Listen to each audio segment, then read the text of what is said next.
Hello everyone, যেরকমটা আপনারা আগের ব্লগে দেখেছিলেন যে আমরা একটা প্ল্যান করছিলাম, আর আজ ফাইনালি সেই প্ল্যানটা সাকসেস করতে আমরা পৌঁছে গেছি ছাদে। তো আজকে আমাদের মিশন ছিল গাছ থেকে আম পেড়ে আম মাখা খাওয়া।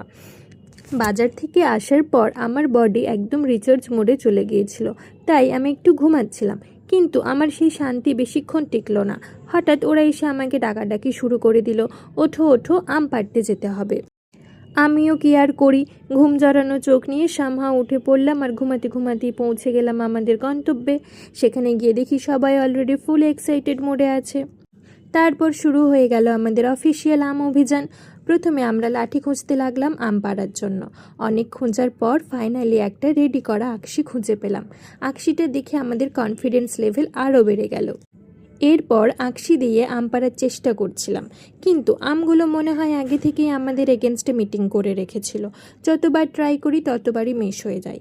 এখানেই আমি বুঝলাম আমার একটা সাপোর্ট সিস্টেম দরকার, তাই সঙ্গে সঙ্গে আমি একটা সাপোর্ট সিস্টেম অর্ডার করে নিলাম। আর সব থেকে শকিং ব্যাপার কি জানো, ডেলিভারিও কয়েক সেকেন্ডের মধ্যে হয়ে গেল।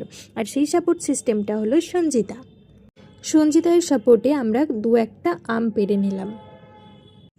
আমি আর সঞ্জিতা আমগুলি পাড়ছিলাম, সরস্বতী আমগুলো কুড়িয়ে নিচ্ছিল। আর এরই মধ্যে মেনকা দি আর পায়েল দি তাদের অভিনব কৌশলে বানানো আকশি নিয়ে হাজির হয়ে গেছে। আকশিটা দেখে আমাদের মনে হচ্ছিল ইঞ্জিনিয়াররা হয়তো এখন চাকরি নিয়ে চিন্তায় পড়ে যাবে, কিন্তু মানতে হবে মেনকা দি আর পায়েল দির বানানো আকশিটা দারুণ কাজ করছিল। ওই আকশি দিয়ে আম পাড়া একদম ইজি হয়ে গেল। এক এক করে আমরা আমগুলো পাড়তে থাকলাম। কিছুক্ষণ পর আকশিটা খুলে যায়, তো সেটাকে আবার রিপেয়ার করা হয় এবং তারপর আবার কয়েকটা আম আমরা পেড়ে নিলাম। কিছুক্ষণ পর আবার প্রবলেম স্টার্ট।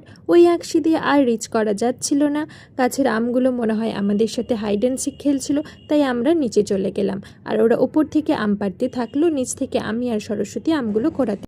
তারপর শুরু হয়ে গেল নেক্সট স্টেপ, আম মাখা প্রিপারেশন।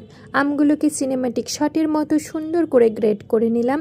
তারপর নুন লঙ্কা মশলা দিয়ে একদম সুন্দর করে মেখে নিলাম। আর এই যে দেখো ফাইনাল লুকটা একদম মাউথ ওয়াটারিং।